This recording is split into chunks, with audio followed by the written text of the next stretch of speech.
Hi, I'm Kevin, And I'm Amanda. and we are serving up. All that jam.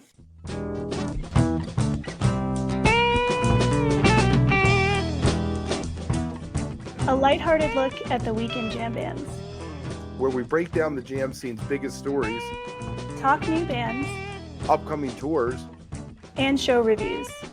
A little laughing, some hot takes, and an always positive message for the community.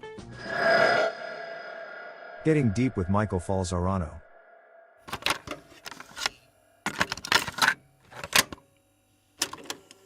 Fantastic. So, sorry, we were in '83. 83. Yeah, we came through. Everybody was, putting their feelers out, trying different things. The Right. Hot Tuna tour happened. Were you playing with Jorma and Jack when not the Hot Tuna, the airplane tour? Were you playing with them then when that took off? No. On and off, Yorma and I would play a show together on the East Coast because at that point we'd both moved back to the East Coast. Although I'm trying to think I think he was living in Woodstock at the time, or Hurley. So we'd play occasionally up until '89. So I think the last official Hot Tuna show I did in the early '80s was sometime in '84. You know, and then from there, I just was doing my thing.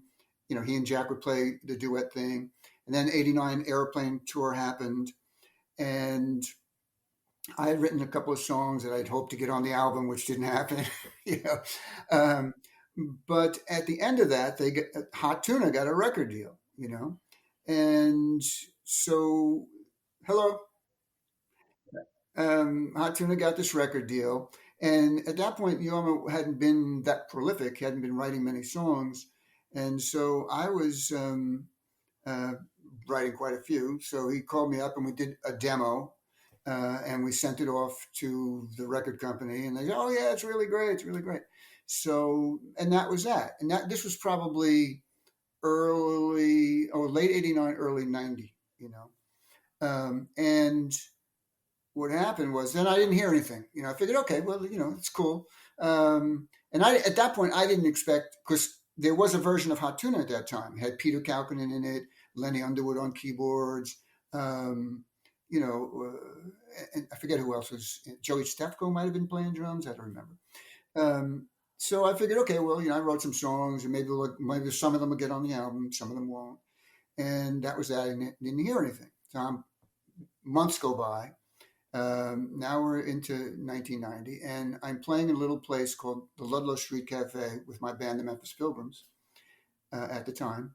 And the bartender calls me over on a set break. He goes, "You got a call before from some guy, Norma." He couldn't hear because it's a bar, I go, "Really?" I go, "Okay." So I call my wife to see. I thought something happened. He said, "No, Yorma called." He said, "To give him a call." I go, "Okay." So I call him up from the bar. He goes, "What are you doing?"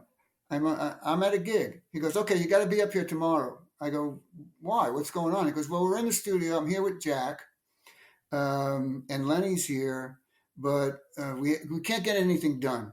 We're not getting anything done. We've been here for a few days. You got to come up here and help us out. We don't have songs, the whole ball of wax." I said, "Okay, no problem." Next morning, I drive up to Woodstock. There, had a lockout for a week or so at Dreamland, and so I walk in, and I could tell the vibe was not right. Yorma's in one area, Jack's off in another area. It's a gigantic studio.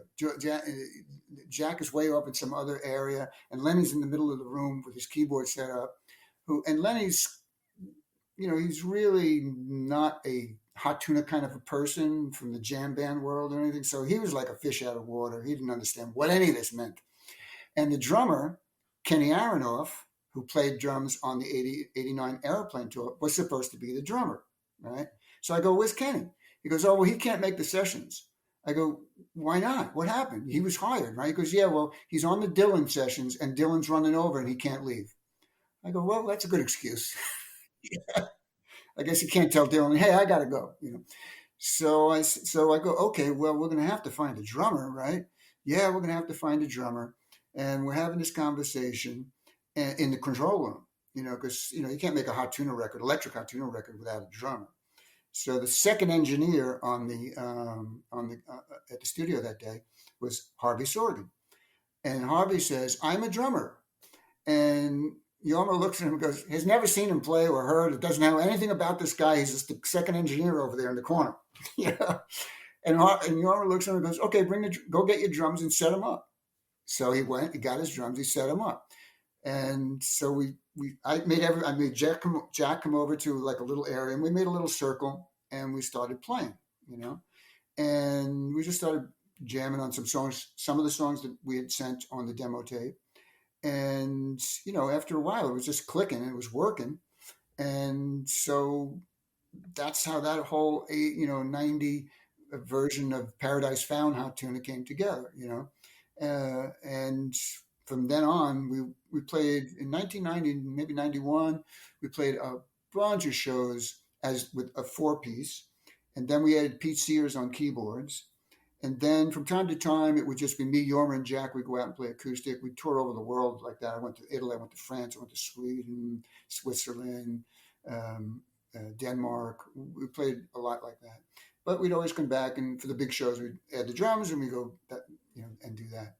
And that lasted 10 solid years of that. And I think in like 2002, Jorma and Jack decided to go back to just doing the acoustic thing, the two of them, for a couple of reasons, artistically and financially, because when you have a 5-piece band on the road, it's real expensive. So, but I love that period. I think I played during that 10-year period. I probably played close to 1,000 shows with them, all over the world, and then that came to an end, and I played around New York for a little bit, and then I hooked up with Professor Louie, and he and I went on the road with Garth Hudson from the band for 2 years, playing the music of the band, because I'd played with all the guys in the band, Levon, Rick, over the years. And so that lasted for 2 years. And then there was sort of a lull in the action, as a musician, it's like ebbs and flows, highs and lows, and there was like nothing happening. So I decided my daughter got offered a chance to play soccer for Team America in Amsterdam. So my wife and I went there for a couple of weeks. And when I got home that day, the minute I got home, I opened the door, and the telephone in the apartment, these pre-cell phone, the telephone in the apartment was ringing. And I pick it up, and he goes, "I hear this. Falzarano." I go, yeah, who's this? Buddy Cage. "Hey, Buddy, what's going on?" Buddy's very succinct. Buddy Cage. I go, yeah, hey, Buddy, what's up? Because listen, we're putting the New Riders back together. You want in? I go, now I grew up on Long Island, again, like I said, playing the music of the New Riders, Hot Tuna, the Grateful Dead, Command, all that stuff. So I go, yeah, sure, that'd be great. He goes, all right, call up Markowski. Boom. Hangs up the phone. I go like, now at that point, I don't even know who Markowski is, It later turned, I realized I do know Johnny Markowski. He's the drummer the drummer or guitar player, because he plays both in the band called Stir Fry. And he, Johnny and Buddy cooked up this thing, convinced David Nelson to do it. They offered me the gig. And we got Ronnie Penque to play bass. And the rest, as they say, is history. And that lasted till now, because we never broke up. Buddy got sick and David got sick. So we, again, played a solid 12 years with that lineup all over the United States, probably 800 shows, 900 shows. That was really great. Did that run concurrent, or was that before or after the David Nelson Band? Well, David Nelson Band was started much before the New Riders Renaissance, as we called it. And so there were a couple of David Nelson Band shows that were going on at the same. He'd go back home, he'd play David Nelson, and then we'd go back on a road for 2 months, And then sort of towards the end, there were more not more than the New Riders, but there were more David Nelson Band shows coming up, and still a lot of New Rider shows. But then after Buddy got sick and David broke his shoulder, and he had to stay close to home, they started doing more David Nelson Band shows, which they've been doing now. Now, for the past couple of years, we've been talking to several promoters and agents. We have our own agent that's been talking to promoters about doing possible new writer show on the West Coast, which is probably going to happen later this year. It's Barry Sless. Yeah. When I was 15 years old, used to play with a band called Section 8. That was a Grateful Dead cover band in Baltimore, and there was a bar called the 15 Mile House they played at. And basically, if you could look over the counter, look over the bar, they'd serve you. So I don't know, it's like 15, 16. I used to go see him all the time. Then all of a sudden, he was playing with David Nelson, and now he's playing with Bobby. What a trajectory for that. Right. Can I ask you, when the Paradise Found, you had been a songwriter for a while. Was that new material you wrote for Tuna specifically, or did you pull from your old catalog? No, those were songs that I had written just recently. I later recorded some of them on my Memphis Pilgrims album. That came out later. So no, those are songs that I specifically came up with that I thought would sort of work in that format. Now, again, fans of Hot Tuna were expecting some more bombastic, rampage years, as they like to call them, from like 74 to 77. So it sold a lot of copies, don't get me wrong, but it didn't sell as good as they'd hoped. And probably because of a lot of the material that's on there. Like my songs are sort of more rock oriented, and some of the other songs that the record company sent over that they then complained about that weren't Hot Tuna enough. That's a whole other story. But like they sent over Eve of Destruction would maybe be one. Well, Eve of Destruction is an interesting story because the whole album had been recorded, done, sent out to the record company. And during that same time period, the war in Iraq broke out. So the record company suggested we cover a version of Eve of Destruction. And at that point, Jorma was like, I'm finished with this. Like, I want to go ride my motorcycle. But, he rose to the occasion, and we went in the studio with Rick Danko and recorded a version of the song. It's a pretty good version, It stands the test of time, I think. And, it was appropriate for the minute it was recorded and released, I was curious about, well, first of all, thank you for joining us. I'm sorry that I couldn't hop on a little earlier, but, I was doing just a lot of reading and kind of thinking about, obviously on the recording end and performance, I know you all have been getting into that. I've seen some notes about your work as a producer, and I was really curious, as someone like you who's so prolific in terms of live, stage performances. I'd love to know a little bit about that work, doing producing, and kind of what you get out of that, considering how much you've done on the other side of the industry.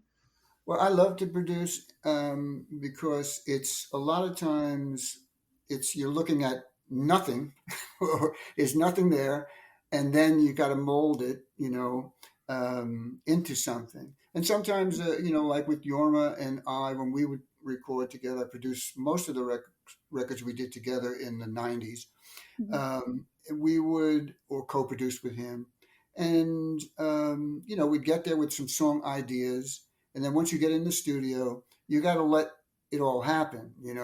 I'm not the kind of producer that like dictates, okay, this is what we're going to do. This is how we're going to do it. We're going to do this. We're going to do that. I like to just let it all happen and see what we get, and then mold that into something that's listenable. It's very enjoyable for me and rewarding because, like I said, we have this like scratch work of a song. Like, I don't know if you can see in the background here, I have an 8-track home demo recording studio. Now, I've just this week alone probably recorded 10 demos of songs I'd written. And so, they're just little roadmaps. You give them to the band. You say, hey, here's a song. Learn the changes. Don't get locked into anything. Let's get together. And as a band, it can go off in like some other direction you didn't, have any concept for. Now, there are songwriters, don't get me wrong, who go to a studio and this is how I want the song to sound. This is what I want. I like to take a different approach. When I get together with any of my guys, like the Englishtown Project, I've been playing with those guys. They're from Long Island. They had a band, the Zen Tricksters, for many years, one of the premier Long Island Grateful Dead tribute bands, and they've done some original music. And when we go to the studio, I like to have everybody in the studio at the same time, playing at the same time, and recording at the same time, so that you catch that live vibe. Even though you're not playing live to an audience, you're catching a live vibe. And a lot of times when you're recording, the strangest things happen that you think, well, that's not going to work, but I'll fix that later. And then you go back and listen and you go like, wow, that really works. and you leave it. So it's very rewarding to do that, and there is an aspect of it that is, you don't know what's going to happen, you just don't. And of course, then there's the other side of the coin when you finally finish the songs and you think, wow, these songs, I love these songs. And I love this song. It's really great. It's really complex. I got all this stuff and people are going to love it. And they go like, yeah, I don't like that. This 3-chord song over here, everybody's going crazy for it, Like I tell the story. I have the song, When There's Two, There's Trouble. I had started writing the song way back when Jorma and I were still living in San Francisco. We were watching a TV show called, it was a movie. I think it was called, I don't remember what it was called, but it was about the Reverend, what's his name? Tom Dorsey. And they were interviewing him. And he was sitting between his current wife and his ex-wife, right? And that's a tough place to be. That's a story. Yeah. And so they were interviewing him, and he said something to the effect of like, yeah, and they started to argue. And the Rev said something like, when these two are together, it's always trouble. And I said, yeah, when there's two, there's trouble. And then Jorma said, yeah, that's a cool song title. You should write that song. And I said, yeah, I will. And that was that. And of course I thought, well, I'll do it tomorrow. Of course that never happens, And about 20 years later, I'm not kidding, I'm driving to the Fur Peace Ranch. And for some reason, When There's Two pops into my head, right? I go like, oh yeah, when there's two, there's trouble. Right. Yeah, I'm driving, and then I could, I can always sense when something's coming from the cosmos, so to speak. I go, yeah, I'm driving. I go like, yeah, when there's two, there's trouble. It's like the devil at your door. No matter how you cut it, the other always wants more. And I thought, okay, we're onto the song here now. And at that point, I'm still driving on Highway 80 South, and trucks are flying by me like crazy, the whole ball of wax when you're driving on the main highway. So I'm driving along, and then another verse comes, and I think, okay, I got to start writing this down. So I'm trying to drive. I shut the radio off. I'm trying to drive with these semi-trucks. I'm reaching over here for a napkin or something. I got a pen, a Sharpie, and I got the Sharpie on my pant leg, and I'm trying to write these things down. And I get some, just so I can have a general idea or remember what because sometimes you forget, if you don't get it down on paper right away, sometimes it just puffs away. So I finally get it down, and I thought, okay, yeah, great. So I have these 3-4 verses. It's really fun. What am I going to do for music? I don't know. Now I'm headed to the Fur Peace Ranch. I know my guitar is in the back of the car, in the trunk. So I think, next truck stop or wherever exit, I'll get off and I'll get the guitar out and see what I can come up with. I'm moving on, driving along, and there's nothing. There's nowhere to turn. I go like, I'm just going to pull over on the side of the road. I pull over on the side of the road on Highway 80. I'm telling you again, you got to picture this. Somebody's going, wow. I go out of my car, get to the back, pop the trunk, pop the case open. I take out the guitar. I play this real simple thing. I sing the song. It really works. This is great. I got it. And that's that. I get to Jorma's camp. I tell him I finally finished When There's Two, There's Trouble. He was like, what? What's that? I go, remember, we were watching that movie? He goes, oh, yeah, right. So I play the song for him. And, it's a really fun little song, but it's very simple. Mm-hmm.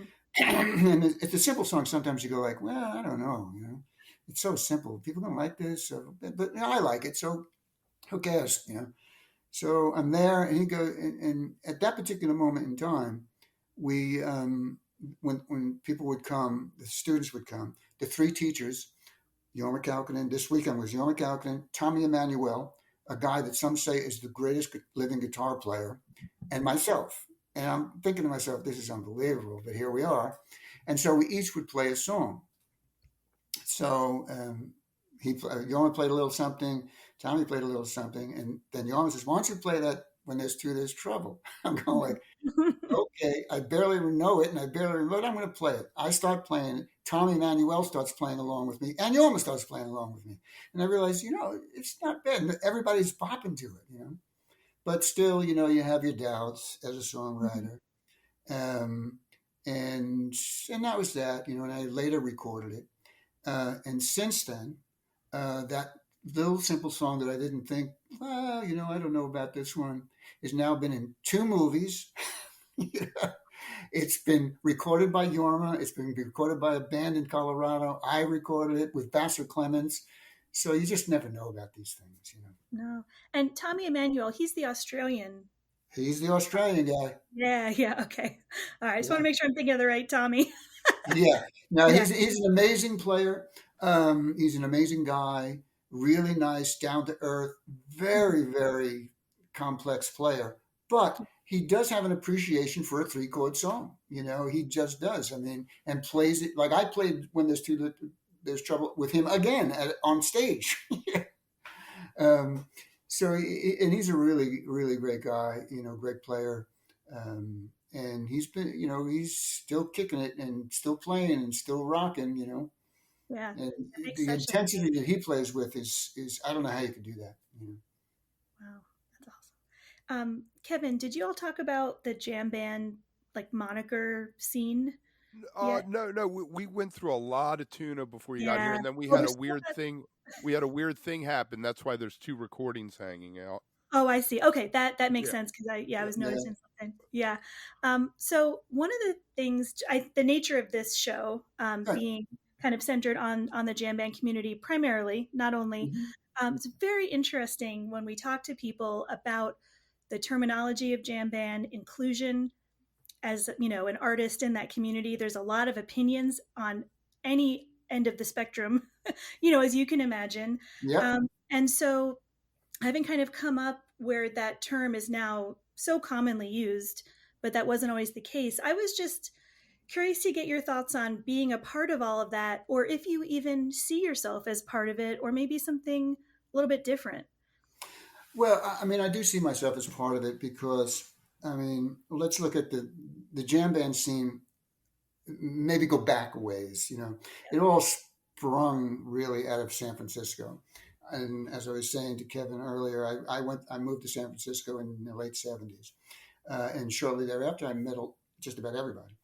And the jam band scene, the bands that were jamming at the time were all the bands we know, the Grateful Dead, Quicksilver, the Jefferson Airplane, Hot Tuna, all those bands, But then as things progressed and the Dead exploded into the mega stadium band that they became, that became what was considered jam band, And at first I thought it was a little bit constricting what people thought of as, okay, this is a jam band, it's got to be this, Like at one point they were saying, I remember, I think it was somebody from Relics, who was saying that they liked Hot Tuna, but it's more a blues band, they weren't a jam band. I go, I've heard them jam on an ending for 45 minutes. I did it with them. So I don't understand that. Well, it's more blues oriented, but so what? I mean, it's still, they're jamming. These are not, here's the song, here's the arrangement of the song, and then there's these long jams. So that's what jam band is to me, Like I currently have a band called the Englishtown Project. And we play the music of the Grateful Dead, the New Rise of the Purple Sage, and the Marshall Tucker Band, the 3 bands that were at Englishtown, New Jersey in 1977, September 3rd. And, those 3 bands are definitely in the jam band world, but some say, well, Marshall Tucker's not really a jam band. I go, yeah, pretty much is. If you listen to their live stuff, yes, they had some 3-minute songs, but their live stuff is, they're just jamming. Right. God forbid they had a hit too. Oh yeah, right. Oh, and then that definitely takes you out of contention. Yeah, and then there's that. And then, of course, let's talk about the misnomer that the Grateful Dead never sold any records, because that is complete nonsense, because every one of their albums, I think, is either gold or platinum. The reissues were fantastic for them. Rico when they put out like Mars Hotel. That was Yeah. Yeah. Yeah. Well, that's fascinating because, I think some people would argue today that the term has become so porous that it lets Well, everything in. And that's, I think, just where the pendulum is now, I think there is some truth to that. I mean, at this point, if you're on the scene, if you're on a festival, they put you on a festival, you could be sort of bluegrass or new punk rock, whatever they call it, and you're on it, so you're a jam band, because you're jamming. But look, I'm more about inclusion than pushing people out. So to me, as long as it's good, I don't really care.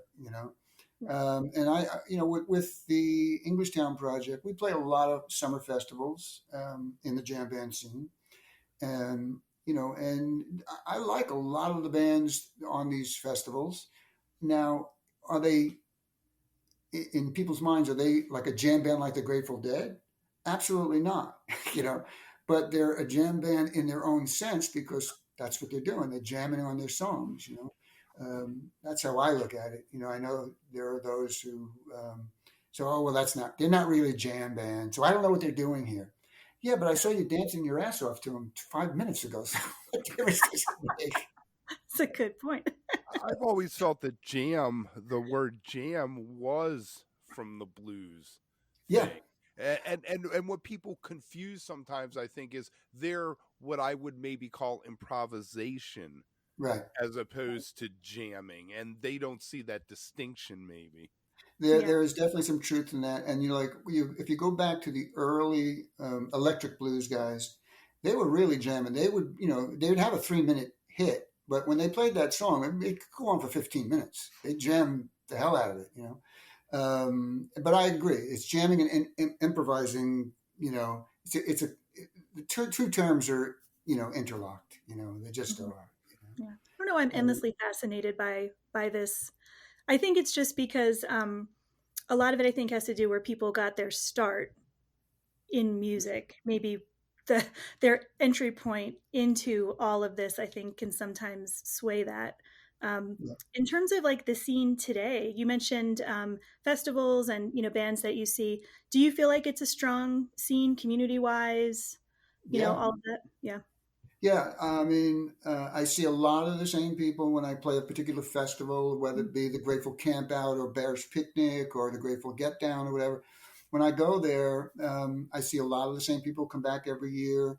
It's thriving. There's lots of people there, I guess I play or get to play more of these festivals than some because of my history. But it's always fun. I mean, I've never played one that is like, oh man, let's get out of here. I mean, some of them, if it's really nasty weather, you could say that, but even with the nasty weather ones, I always go back to a festival I was playing with Merle Saunders. We were at some festival. I can't remember where it was, right? And it was one of those festivals where it was just one of those miserable, rainy, dank days. There's mud everywhere. It's just maybe in the Poconos. I remember it could have been in the one year Poconos. at the Poconos was horrible. Yeah, it could have been. It could have been, but he and I are backstage. I think Vassar Clemens was with us that day. I think it was me, him, and Vassar Clemens. And we were backstage and we were commiserating about, this weather. Oh man, I hope they have a tarp over the stage, and it's gonna be. And then, it's like a moment of silence, and Merle looks over to me with that big Merle Saunders smile and says, "Well, at least we ain't digging ditches." And I thought, how true. We're not digging ditches anywhere. So let's go play music. This is what we do, and that's what we did. And we had a great time playing. Although it was pretty, sometimes it's really hard to play when you're freezing, or it wasn't freezing that day. But although I have played some freezing cold shows, but it's still fun, Can you give me a little bit about you were on a Rusted Root album? Yeah, I was on a Rusted Root album. Me, Jorma, and Jack. I think Pete Sears too. We were on the Further Festival. I can't remember if it was Further 1 or 2. touring the country. I don't know if you guys remember that. It was a multi-band. It was. I think you were the '96. I think you were with the first one. Yeah, I was on the first one, the second one, and I believe the third one. I was on 3 of them. And the first one, I'm not sure if Rusted. I think that's the Rusted Root. It was Mo was on that one. Rusted Root. Of course, Bobby. Right. There was the Black Crows one year. That was the second one. Hornsby, that's still one of my favorite. Yeah. That was the second one. We, God bless the Black Crows. It was the first time I've actually experienced rock stars. Because at that point in time, they just sold 17 million records, so they were like rock stars. When you went into their tent, you were lucky if you got out, because that's how much partying was going on in there. I'm sure they've curtailed that at this point. But the first one I think had Rusted Root on it, and we all became really good friends. And so they were recording that the follow up might have been the follow up album to the big one that had the big hit on it. I think it was the follow up, and they the album was '98. I think it was self-titled. Yeah, and they just invited us to come and record with them. So we showed up. I think we were either touring on the road, or we just went there for that. I don't remember that, but we went to the studio. They had their own studio called Mr. Small's Funhouse, and we set up a big giant room, and I think we recorded 2 songs. I know we recorded this Rolling Stones song that I believe we played on the festival with them, and that's how that all sort of became a thing. Let's do it, But yeah, it was a lot of fun. I really love those guys and girls. Nice. All right, so let's jump into some of your solo stuff. You have the King James sessions. Right. You had the We Were All One in the mid 2000s. Do you want to talk a little bit about how you got into doing were they your first solo albums? Were they the first imprints with just your name? Well, I mean, in a sense, the Mecca album of the Memphis Pilgrims, that was a solo record, because it's really just me, all my songs, and the guys I put together. And then after that, my friend Kerry Carney had a record store, the King James record store, in Brooklyn, and we were been playing a lot together. So I said, I had a friend that had a mobile truck. I said, why don't we just get everybody together in the store, close the doors, and record. So that's what we did, and that became the King James sessions. We Are All One is just an album I started to put together, and then one thing led to another, and Melvin Seals came and played on it, and Jorma played on it, and a lot of people came to I think Garth Hudson's on it, I think Buddy Cage, and there were a lot of people that came to play on that one. And they all did relatively well, sale wise, until streaming came along. And then, we get a lot of streams, but if you want to make a living as a musician from streaming, that's not going to happen. You have 70,000 streams or something, and I get 60 cents, Or you buy a sandwich at the end of the year. Maybe. And then most recently, I did a Christmas album in the middle of the pandemic in 2020. I had started recording it in 2019, and then was able to get people to do stuff remotely. I got Jorma and Jack and Pete Sears and Jeff Mattson from DSO and everybody to play on the album. And so I was able to get that out, and it's probably my most successful CD, because it's a Christmas record. It sells every year, and people seem to really like it. And, it was the first time that I got a write-up in Rolling Stone magazine. Now, getting a write-up in Rolling Stone magazine is not an easy thing to get. Right. But somehow, I guess through my publicist, Dennis McNally, who also was a publicist for Grateful Dead for a long time, somehow he was able to convince the guy to listen to the record, and he loved it. And he did he does this, what do you call that? Like a sidebar thing where of music you have to hear, and he picked one of the songs, Eggnog Shuffle, and from the album, and he wrote this whole thing about the album. And so it's my only review, and it was the first time I saw in real time, because at that point I was still selling the CDs off my Facebook page and my website. It hadn't gone to streaming yet, And I saw it in real time. When Rolling Stones writes about you, boom, you start selling stuff quick. You know? I always thought that was just like, oh yeah, that's, people making that up. But no, We're it waiting really for our happened, write up. you know? It's Yeah, right. right. Hey, you never know. I didn't, None of my wildest dreams that I think Rolling Stone magazine was going to write about the record, I, But of um, course, I could say that about just about everything in my career. None of my wildest dreams did I ever think growing up on Long Island that I would, playing the music of Hot Tuna, New Rise of the Purple Sage, Grateful Dead, Commander Cody, and all the bands from that era, that I'd wind up being in Hot Tuna, being in the New Rise of the Purple Sage, both for very long runs, working with all the guys in the band, playing with Commander Cody a number of times. Uh, it's almost surreal when I think about it now.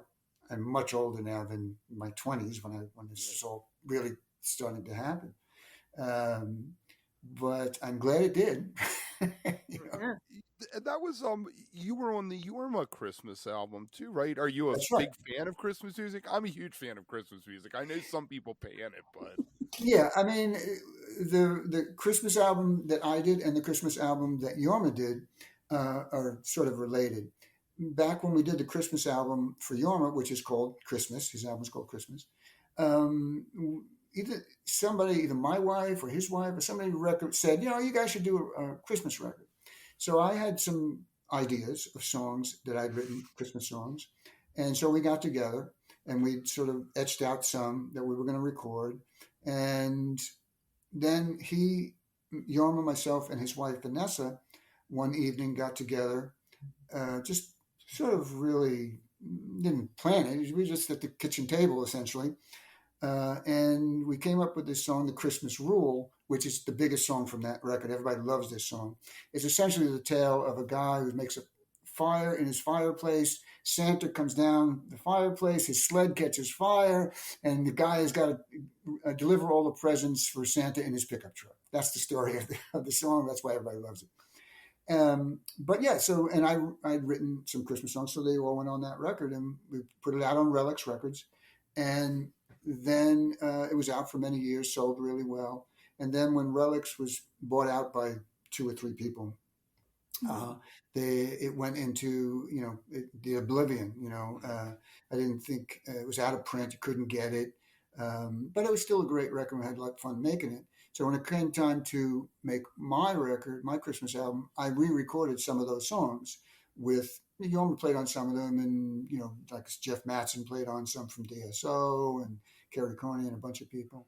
And I re-recorded some of the songs because I figured those songs were lost into antiquity. We're never going to hear from those again. So, as a songwriter, you want people to hear the song. So I re-recorded some of them, which is a good idea as I look back on it now, but it wasn't the plan. And then after my album came out that year, it was 2020 actually, which was an amazing thing to me to be able to do this in the middle of the pandemic when everybody's locked down.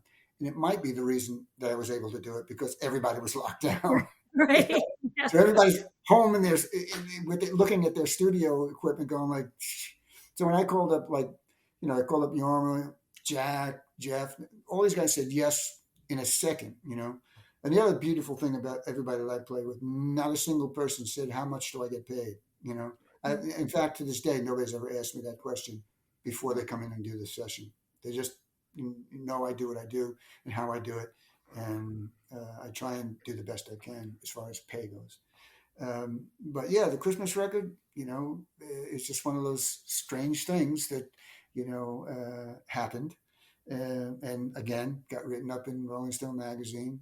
And but the funny thing is that I was selling a lot of CDs, and then I sold a lot of CDs, and then it went to streaming, and it was like, and everybody started streaming it, Yeah. But it's all. I guess it's all good. I as a songwriter, I would like to see a better royalty rate from streaming, as most songwriters would. It's going to be highly unlikely that that'll ever happen, but it could. The reason I got into songwriting is my first guitar teacher, Ronnie DiMarino, who later went on to be a guitar repair guy and repaired guitars for John Lennon. he said to me at one point when I was really young, I'm probably, I don't know, maybe 16, maybe 15, 16 years old. We were doing a lesson. I don't see you as that, lead guitar player guy. You should write songs. Have you ever written a song? I go, I hadn't even. No, of course not. I'm 14 years old, 15 years old. I've written a song. Yeah, he's just like seasoned musician. He's been all over the world. I'm going, no, I've never written a song. He goes, okay, listen, go home next week. Show up with a song. I go, I'm thinking to myself, I don't even know what he's talking about, but I did, and I've been writing songs ever since, um, and it's been fun. A lot of songs. I'm surprised sometimes that, like I have the song "Last Train Out" that I wrote for the late Alan Woody after he passed away, and it's sort of, it's a song about passing away, and I did it in sort of like a Americana way, and then I did it with Garth Hudson in sort of a rock band way.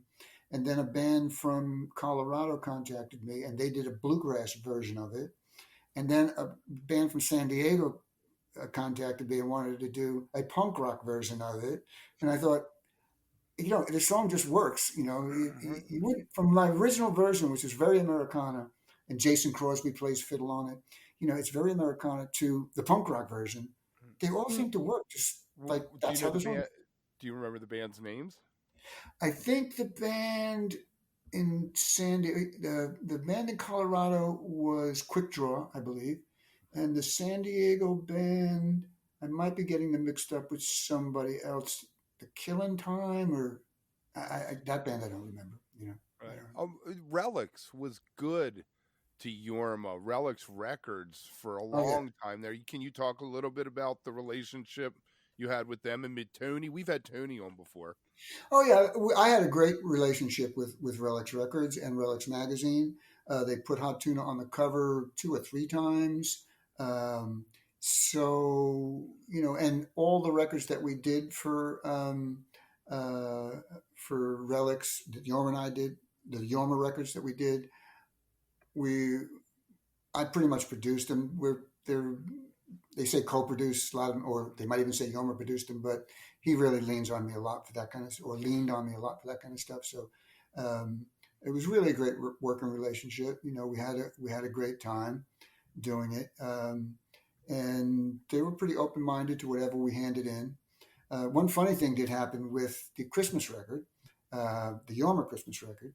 We handed it in, and it's a beautiful record. It's got a lot of like little songs on it, but Les Capel, the owner of Relics Records at the time, said, I really want, can you guys go back in and do like a really long jam song, Christmas jam song? So we were still at the studio at that point. I talked to Jorma. I said, I just spoke with Les. He wants to know if we could do some really like a jam thing. And Jorma's going like, I don't even know. I don't know what to do about that. I said, well, I think I have an idea. Let's just go to the studio and see if we can put something down. So I was formulating this in my head, as we get there, and the engineer is there. He played bass, I think, and it was one of the songs on the record that we didn't do together. So I just said, hit record and let's play. And I started this thing, and I started this sort of long chord progression, and it was a particular kind of chord progression. And then in the middle of it, in a big rock band way, I don't know if you're familiar with the song, I changed the name from, Christmas Jam to Holiday Marmalade. But in the middle of it, I go into a rock, I play the changes to Silent Night, and then back out of that into the rock song. And so then, Jorma's listening to it, he's digging it, and then he laid on his guitar part, and the rest is history, And then they had this 12-minute jam, right. Christmas song, I still have a copy. I still have a copy of the LP. Yeah. Well, it was just recently released as an LP. At the time, really? It was only on CD. Yeah. Okay. You can get a a candy cane version, or you can get a green version. I think. Yeah, Nice. I think they're The still available. relics, the relics had such a feel to it, like the Tuna albums and the Hunter album, the Commander Cody. They all had a similar aesthetic to them, and I really love Yeah. that about the Well, label. it was also of the time. They were all being recorded of the time. To me, it's like um, American Beauty, Working Man's Dead, and the first New Rider album. They kind of have that same vibe because they were all being recorded pretty much at the same time in the same area, in the same with some of the same people. So and the relics, it was that time period where we're doing that. And I had a lot of fun doing all those records for relics. My first introduction to recording or being a part of something for relics was sort of secondhand. And I was thinking about this the other day. It's somewhere in the 70s or late 70s, early 80s, probably early 80s. And Jorma calls up and says, listen, I got a session with Bob, my friend Bob, over up in Marin somewhere. You want to take a ride? I said, yeah, sure. He said, okay, I'll come by and pick you up at whatever time. Right? So we get to the studio and we walk in, and now I realize his friend Bob is Robert Hunter. Okay. Whoa. And now I'm just looking around. Again, remember, I'm a pretty young, still young, somewhat immature, guy at that point. I'm thinking, this is unbelievable. I'm in the studio with Jorma Kaukonen, Robert Hunter. I think Cipollina was there. A lot of people from the scene. It's like one of those things. And we're getting ready to. I'm helping Jorma get his gear set up, and Hunter's there, and we're talking, and I'm thinking, this is it's so surreal to me. As a kid growing up on Long Island, again playing all that music and listening to it, then like there, the same thing happened when I found myself in Bob Weir's house and recording studio with Jorma and Jack, and I think Merle Saunders was there for that one. No, it was Taj Mahal. It was Taj Mahal. It was Taj. Again, but everybody's just like, so I mean, the first tours I went on with Hot Tuna were with Bobby and the Midnights, and Dickie Betts and Great Southern, on that tour. That's a lineup. Wow. I was gonna say. And again, at that point, I'm 83. It's in 83, so I'm in my 30s now, but still, I'm like shocked that all this is happening and happened. When I look back on it, I'm like, I don't even know how that happened. But there I was, and Dickie and his boys pretty much stayed to themselves, but Bobby, who is a very old friend of Jorma and Jack's, they were very open, and Bobby at that point had the Midnights, which was probably the most expensive band on the planet because Bobby Cochran, right? Bobby Cochran, Alfonso. Yeah, lots of times I'm thinking, wow, all these guys. But Bobby was like really, just very friendly. We'd have these little conversations backstage, about, at the end of the night, if it was just the two bands, we would have a little jam. What are we going to do? He'd always include me. It wasn't like, I'm not going to talk to the new guy. I don't even know who this new guy is. I'm just talking to Jorma. We'd all be there. We'd have a conversation. And it was really eye-opening and very comfortable. I never felt uptight. I mean, there were times when, even Bobby would look at me and go, what do you want to do? And I'd say something like, I'm thinking to myself, what do I want to do? And one time I said, I've been doing one of those Ray Charles, two of the Ray Charles songs, Crying Time and Let's Go Get Stoned. He goes, yeah, let's do one of those. And I'm thinking, okay. And now it's jam time. We're walking on stage. Again, I'm walking on stage. Jorma, Jack, I think Shigami was on drums at that point, and Bobby. Mm-hmm. And I'm thinking to myself, well, maybe one of these guys is going to sing it. And they just like push me to the front. Yeah. Hey, you're on. It was great. It was great. And I don't know how it is now. I think now it's a little bit more, for lack of another term, uptight because everything got so big. You know, you got to remember in the late 70s, early 80s, it wasn't quite as crazed as it is now. You know, so it was much more loose. You could just go hang out. You know, you could talk with people. I'm pretty certain if you try and get backstage to talk to Bobby now, it'd be like going to see the president. Yeah. Right. Yeah. It's very different.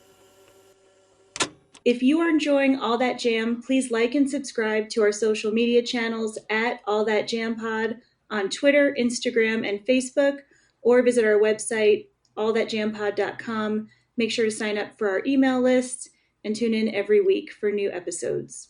Also, look for full interviews on our YouTube channel. And remember, stay beautiful, but don't stay underground too long.